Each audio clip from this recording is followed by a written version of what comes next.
Where have all the nudists gone? Unraveling the mystery of dwindling numbers of naturists and naturist resorts in the United States. By Charles Daney. I might have used naturists in the title, but that wouldn't have harmonized as well with Pete Seeger's lyrics, flowers instead of nudists. But there's not much difference in the two terms anyhow. And besides, there may not be many young people who are sure who Pete Seeger was.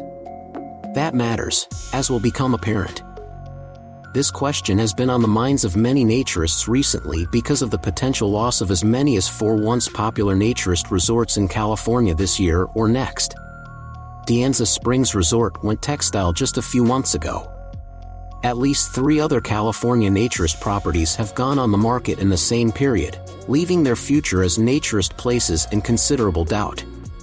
The 3 are Lupin Lodge, Dell Ranch, and Desert Sun Resort.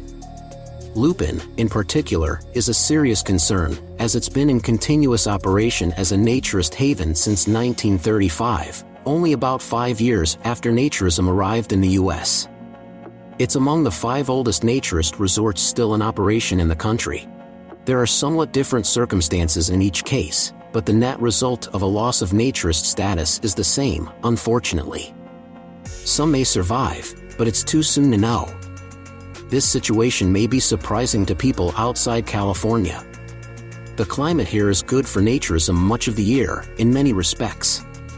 But that only makes the potential losses all the more concerning. This would not be the first time several once popular California naturist places have been lost within just a few years. Similar losses were Treehouse Fun Ranch, 1996, Elysium, 2000, Mystic Oaks, 2007, and Swallows Sun Island, 2008.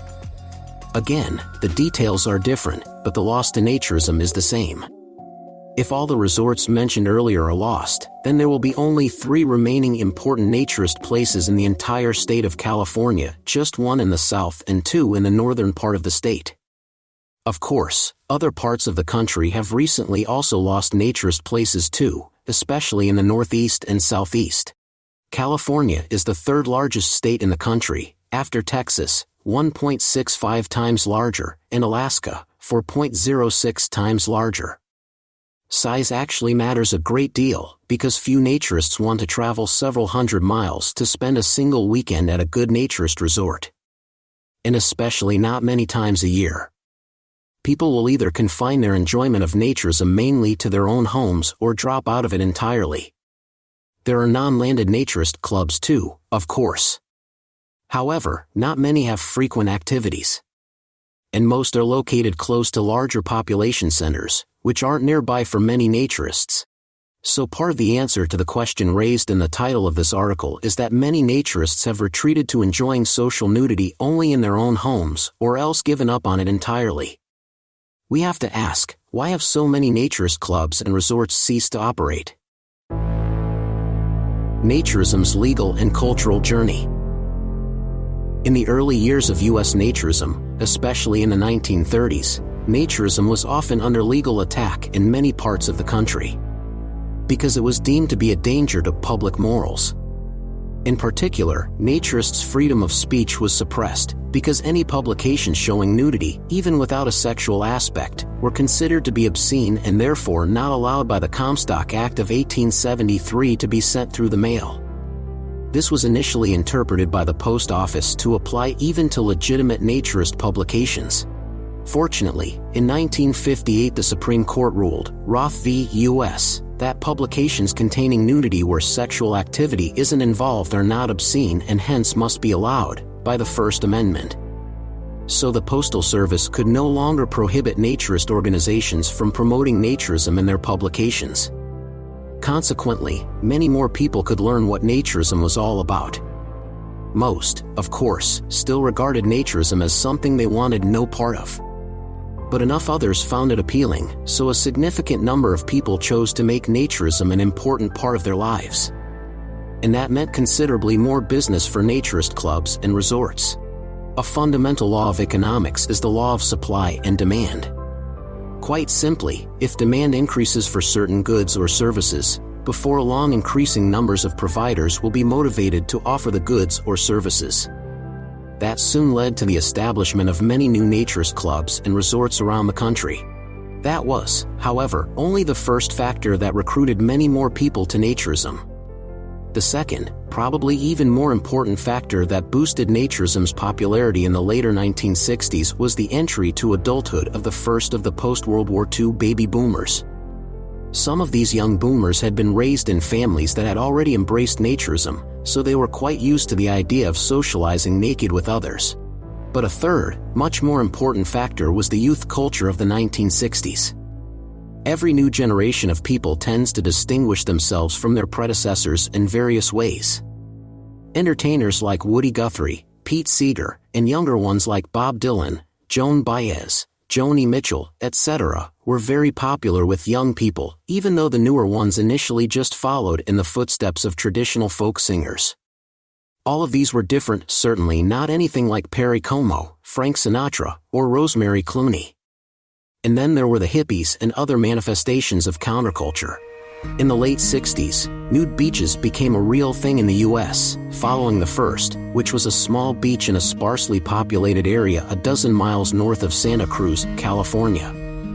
Nude use began in 1958 as an experiment by several older naturists, including Ed Lang, who was 38 at the time and later established Elysium in a ritzy neighborhood north of Los Angeles.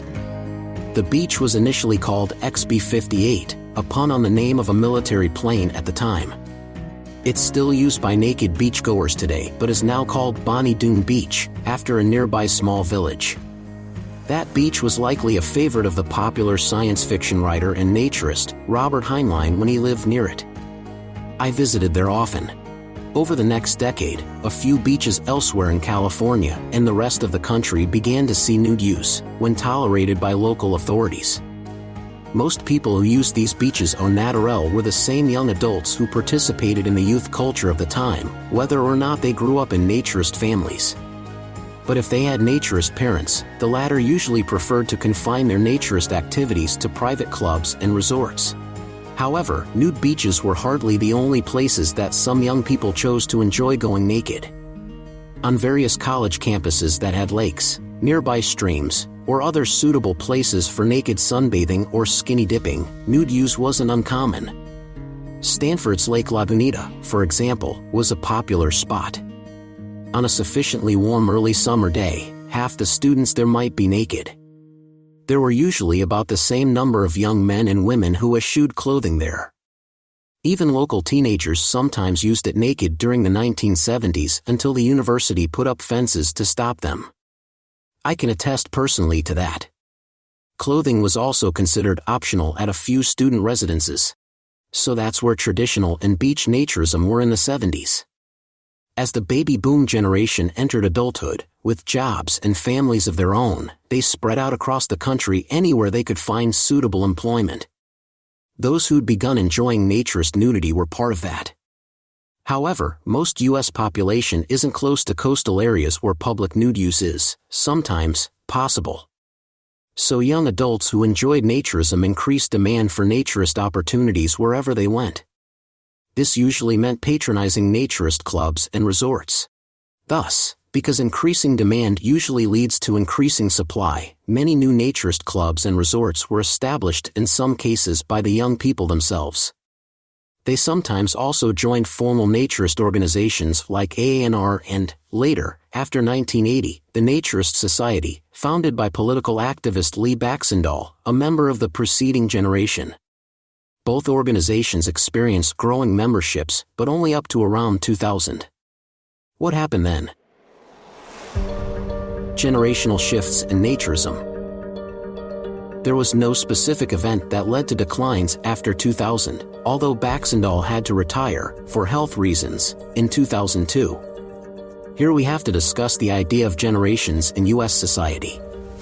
It's now common to think of people belonging to different generations having certain defining characteristics. There's no precise specification of where the breaks between generations occur, but they're usually given in terms of a person's birth year. Here's what Wikipedia offers. Silent generation, 1928 to 1945.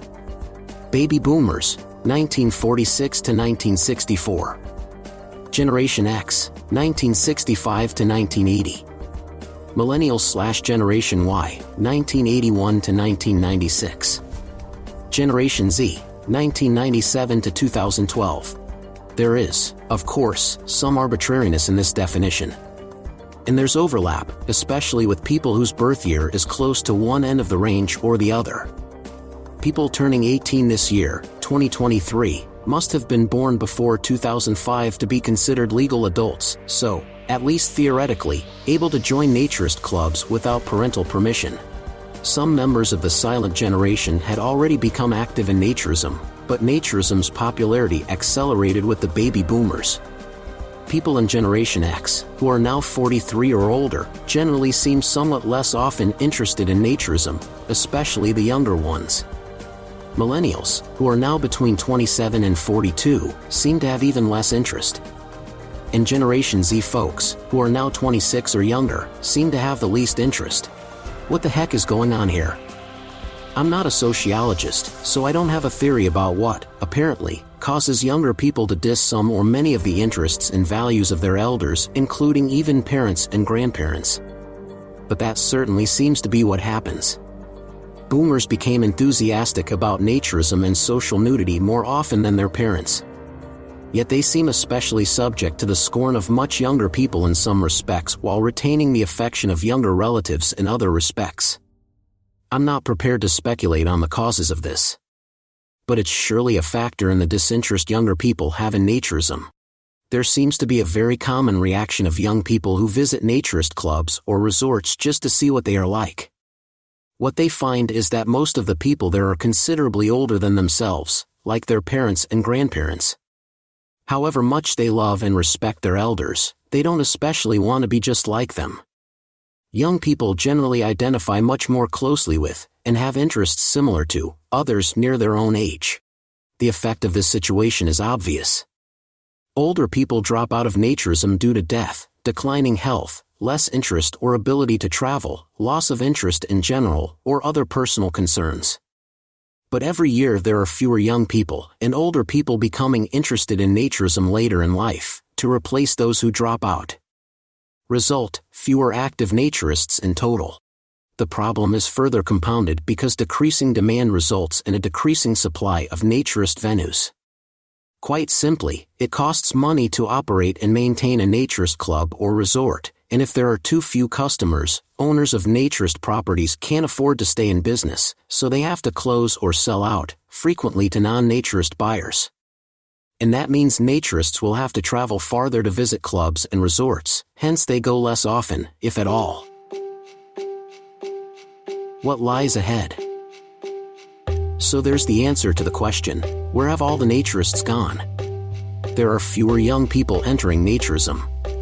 If older naturists haven't died or completely dropped out, they've found non-naturist activities to enjoy closer to home. They may not have repudiated the idea of naturism. Perhaps they still enjoy nudity at home, or on hiking or camping trips in outdoor places, perhaps even with tolerant non-naturist friends. If they can afford to travel to countries like England, France, or Spain, they may go to enjoy naturist vacations there. Such countries have many fine naturist resorts and beaches.